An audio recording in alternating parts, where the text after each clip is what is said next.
Hi గారు, welcome to our channel. ప్రస్తుతం మనతో పాటు భరద్వాజ్ గారు సీనియర్ జర్నలిస్ట్ ఉన్నారు. వారితో ఒకసారి మాట్లాడదాం. సార్ నమస్కారం సార్. నమస్తే. సార్, ఏబిఎన్ ఆంధ్రజ్యోతి పేపర్లో ఒక ఆర్టికల్ వచ్చింది సార్. అంటే అదొక టీడీపీ మంత్రి, డార్లింగ్ మంత్రి అని చెప్పేసి కూడా టైటిల్ వేసి ఆయన భాగవతాలు అన్నట్టుగా అందులో మొత్తం కథనాన్ని రాశారు సార్. అది ఎవరు అని చెప్పేసి సెర్చ్ చేస్తే అది అనగాని సత్యప్రసాద్ గారి పేరైతే వైరల్ అవుతుంది. ఆయన గురించి ఆ మొత్తం ఆర్టికల్ వచ్చిందని చెప్పేసి చెప్తున్నారు. అసలు ఏబిఎన్ ఆంధ్రజ్యోతిలో టీడీపీ మంత్రి గురించి ఈ విధంగా రాయడం ఏంటని చెప్పేసి కూడా క్వశ్చన్స్ చేసుకుంటున్నారు. మరి ఆయనే కాదా, ఎందుకు ఈ విధంగా వీళ్ళు ఆయన గురించి ఈ విధంగా రాశారు, మీరేం చెప్తారు సార్? అంటే ఆయన బ్రాటప్ ఇక్కడే జరిగింది, హైదరాబాద్లోనే. ఆయన చదువుకుంది కూడా ఇక్కడే, ఎడ్యుకేషన్ ఇక్కడే జరిగింది. రెండోది హైదరాబాద్లో రియల్ ఎస్టేట్ బిజినెస్లో ఉన్నాడు ఆయన. ఇలా హైదరాబాద్తో రెగ్యులర్ అంటే ఆయనకి బిజినెస్ డీల్స్ అన్నీ ఇక్కడే ఉన్నాయి. అందుకని వ్యాపారం పని మీద ఆయన తరచూ వస్తూ ఉంటారు. మిగిలిన మంత్రివర్గంలో మిగిలిన టీడీపీ మెంబర్స్ వరకు చూస్తే దానిలో బీజేపీ వాళ్ళు ఉన్నారు, జనసేన ఉంది, అది పక్కన పెట్టి టీడీపీ వరకు చూస్తే హైదరాబాద్తో ఎక్కువ రిలేషన్స్ ఉన్నటువంటి, హైదరాబాద్తో వ్యాపార సంబంధాలు ఉన్నటువంటి మంత్రి ఇతనే అనేది ప్రపంచం మాట్లాడుకుంటుంది. మాట్లాడుకోవడానికి ఆ ప్రాతిపదిక ఉంది. అంటే చంద్రబాబు నాయుడు గారి వ్యాపారాలు కూడా ఇక్కడే ఉన్నాయి. ఓకే. ఇప్పుడు ఆయన హెరిటేజ్ కేంద్ర కార్యాలయం జూబ్లీ చెక్ పోస్ట్ దగ్గర ఉంది తప్ప అమరావతిలో లేదు. దాని మీద ఒక విమర్శ ఉంది గతం నుంచి, అది అమరావతిలో నిర్మించుకోవచ్చు కదా, ఇక్కడ ఎందుకు పెట్టుకున్నారు అని.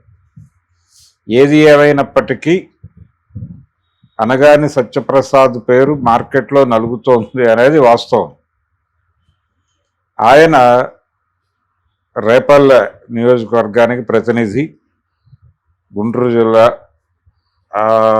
ఆయన మీద ఎందుకు టార్గెట్ చేశారు అనేది చూస్తే అదొకటే కాదు, రకరకాలుగా ఆంధ్రజ్యోతి పార్టీని గైడ్ చేసేటువంటి ప్రయత్నం చేస్తోంది.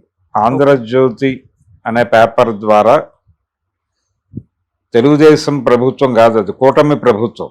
కూటమి ప్రభుత్వానికి అనేక మార్గదర్శకాలు జారీ చేస్తోంది, మార్గదర్శనం చేసేటువంటి ప్రయత్నం చేస్తుంది. ఒక రకంగా అనధికార ముఖ్యమంత్రిగా వ్యవహరిస్తున్నట్టుగా కనిపిస్తుంది.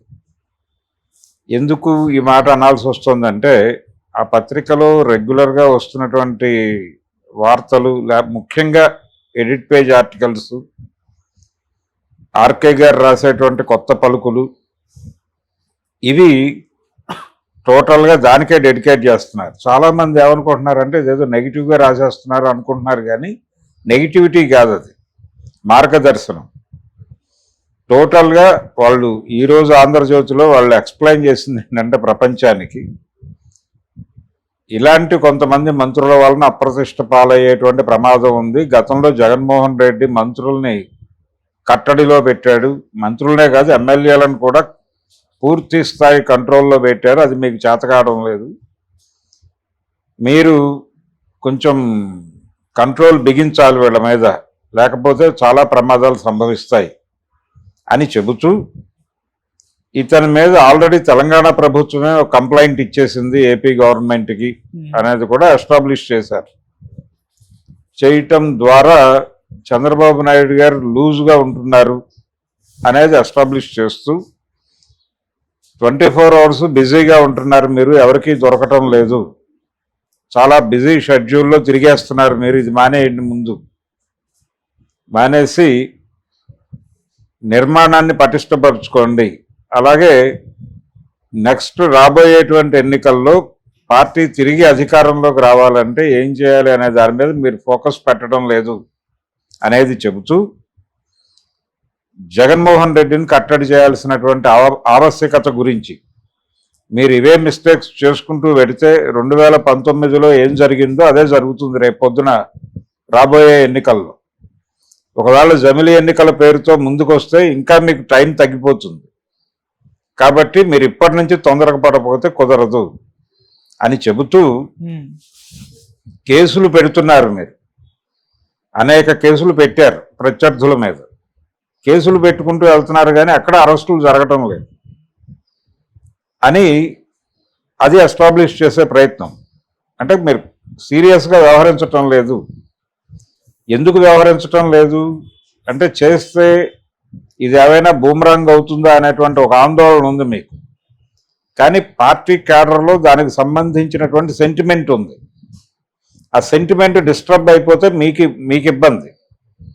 అందుకని ప్రజల సెంటిమెంట్ గౌరవించి, పార్టీ కార్యకర్తల సెంటిమెంట్ని గౌరవించి మీరు కొంచెం ఈ జరిగినటువంటి అక్రమాల మీద వస్తున్నటువంటి కేసులు పెడుతున్నటువంటి కేసులకు సంబంధించి సీరియస్గా వాళ్ళని అరెస్ట్ చేసి విచారణలోకి తీసుకెళ్లేటువంటి ప్రయత్నం చేయండి.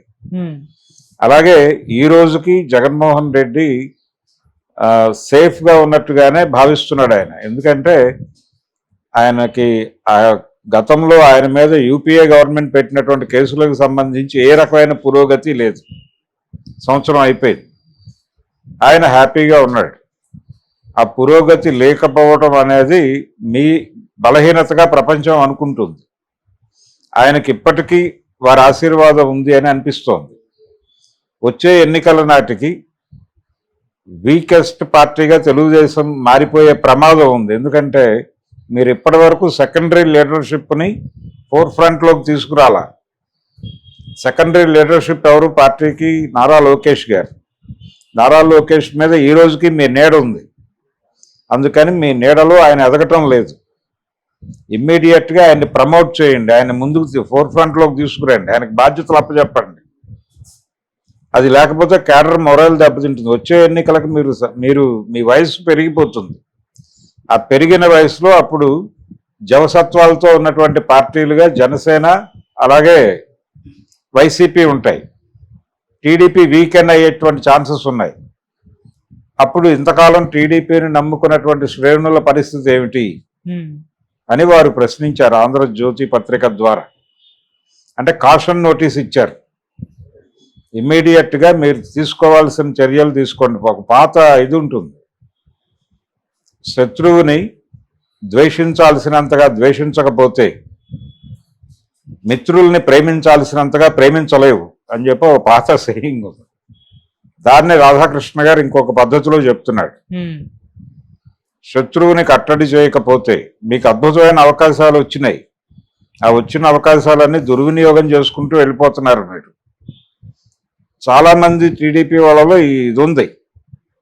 ఒకటి, ప్రధానంగా ఆయన ఎమ్మెల్యేలను కట్టడి చేయటం లేదు, మంత్రుల్ని కట్టడి చేయటం లేదు, జగన్మోహన్ రెడ్డి లాగా కంట్రోల్లోకి తీసుకోవడం లేదు, లూజ్గా వదిలేస్తున్నారు. వదిలేయమాకండి, బలంగా వాళ్ళందరినీ కంట్రోల్లో ఉంచుకోండి. వాళ్ళ కదలికల మీద నిఘాలు పెట్టండి.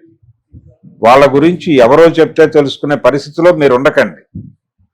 పక్క రాష్ట్ర ప్రభుత్వం మీకు చెప్పేదాకా మీకు తెలియని పరిస్థితిలో మీరు ఉన్నారంటే ఏమనుకోవాలి అని చెబుతూ ఇమ్మీడియట్గా లోకేష్కి పగ్గాలు అప్పచెప్పండి. మీరు వీలైతే పార్టీ అధ్యక్ష పదవికి పరిమితమై ఇమ్మీడియట్గా లోకేష్ని ముఖ్యమంత్రిని చేయండి. లేకపోతే చాలా ప్రమాదాలు సంభవిస్తాయి. మీరు ఈ లూజ్ ఎండ్గా వ్యవహరించడం అనేది పవన్ కళ్యాణ్ కనుక ఫీల్ అయితే ఆయన కూటమి నుంచి వెళ్ళిపోయే ప్రమాదం ఉంది అని కూడా చెప్తున్నారు. పవన్ కళ్యాణ్ వెళ్ళిపోతే కూటమి ఏమైపోతుందో అందరికీ తెలుసు. జగన్మోహన్ రెడ్డికి భారతీయ జనతా పార్టీ ఆశీర్వాదం ఉందేమో అని ప్రజలకు అనుమానం ఉంది. అనుమానం ఉండటానికి కారణం కేసుల్లో పురోగతి లేకపోవడం. ఇలా పుంఖాలుగా అనేక సందేహాలతో కూడినటువంటి వ్యాస పరంపర కొనసాగుతుంది దానిలో. అంటే టోటల్గా అదొక డాక్యుమెంట్గా మారిపోయింది. డాక్యుమెంట్ అంటే జనరల్గా రాజకీయ మార్గదర్శనం చేయటం కోసం ప్రతి పార్టీ కూడా ఒక క్లిష్ట సమయంలో ఒక డాక్యుమెంట్ రాసుకుని చర్చకు పెడతారు. అట్లా రోజు చర్చకు పెడుతున్నారు. రోజుకు ఒక డాక్యుమెంట్గా ఆంధ్రజ్యోతిని తయారు చేసి దాన్ని పార్టీ శ్రేణులకు పంపిస్తున్నారు. పార్టీ శ్రేణులు ఇది చదివి పార్టీ నాయకత్వం మీద ప్రెజర్ తీసుకొస్తే ఈ డైరెక్షన్లోకి పార్టీ మారాల్సిన అనివార్యత ఏర్పడుతుంది. ఆ అనివార్యతను క్రియేట్ చేయటమే రాధాకృష్ణ గారి ప్రోగ్రామ్గా కనిపిస్తోంది. అందుకని ఈ వార్తలు సర్క్యులేట్ చేస్తున్నారు. అంటే ఇది ఆల్దుర్దానే, వాళ్ళేం టీడీపీకి వ్యతిరేకంగా లేరు. తెలుగుదేశం పార్టీని వచ్చే ఎన్నికల్లో ఎలా గెలిపించాలి అనే దానికి సంబంధించిన రూట్ మ్యాప్ ఇస్తున్నాడు ఆయన డైలీ. ఓకే, ప్రతిరోజు అదే పని. ఎట్టి పరిస్థితుల్లోనూ జగన్మోహన్ రెడ్డిని ఇంకొకసారి ముఖ్యమంత్రి స్థానంలో చూడదలుచుకోవడం లేదు ఆయన. అందుకని మీ లోపాలు మీరు కరెక్ట్ చేసుకోండి, రెక్టిఫికేషన్ క్యాంపెయిన్ నిర్వహించండి పార్టీలో. రెక్టిఫై అయిపోయి మరింత జవసత్వాలతో వచ్చే ఎన్నికల్లో 11 సీట్లకు కాదు 8 సీట్లకే పరిమితం చేయండి, 4 సీట్లకు పరిమితం చేయండి అన్న లెవెల్లో ఆయన మార్గదర్శనం చేస్తున్నాడు. ఈ ఎమ్మెల్యేలని మంత్రుల్ని మీరు లూజ్గా వదిలేయటం వలన జరుగుతోందనే పేరుతో చాలా అంటే జెంటిల్గా వ్యవహరిస్తున్నాను నేను, ప్రపంచానికి మన రహస్యాలు బట్టబయలు చేయటం లేదు అని ఒక మార్జిన్ ఉంచుకోవటం కోసం పేరు చెప్పకుండా వివరాలన్నీ చెప్పాడు. ఓకే. హైదరాబాద్తో రెగ్యులర్గా టచ్లో ఉన్నటువంటి ఒక మంత్రి గారు, హైదరాబాద్లో వ్యాపార లావాదేవీలు ఉన్నటువంటి మంత్రి గారు, హైదరాబాద్లో రెగ్యులర్గా ఒక స్టార్ హోటల్లో రూమ్ ఉంటుంది ఆయనకి. గతంలో ఒక 2 రూములే ఉండేవి, ఇప్పుడు 5 రూములకు విస్తరించింది. రియల్ ఎస్టేట్ రంగంలో సెటిల్మెంట్లకు సంబంధించి ఇక్కడ ఉన్నటువంటి క్లయింట్లు ఆయన దృష్టికి చాలా విషయాలు తీసుకెళ్తున్నారు. ఆయన రకరకాల పద్ధతుల్లో స్థానిక ప్రభుత్వాన్ని ఇన్ఫ్లుయెన్స్ చేయడం ద్వారా తన క్లయింట్లని సంతృప్తిపరిచి తద్వారా చాలా ముడుపులు అందుకుంటున్నాడు. ఈ లెవెల్లో రాసుకుంటూ వెళ్ళిపోయాడు. అవన్నీ చదివితే ఇక్కడ రియల్ ఎస్టేట్ వ్యాపారంలో ఎవరున్నారు అనగానే తక్కువ మెరిసే పేరు అతనే అనగానే.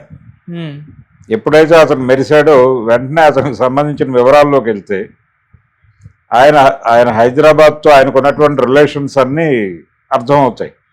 ఆయన వ్యాపారాలు ఇక్కడే ఉన్నాయి, ఆయన చదువుకుంది ఇక్కడ, ఆయన రిలేషన్స్ ఇక్కడ ఉన్నాయి, ఆయన ఫ్రెండ్స్ ఇక్కడ ఉన్నారు.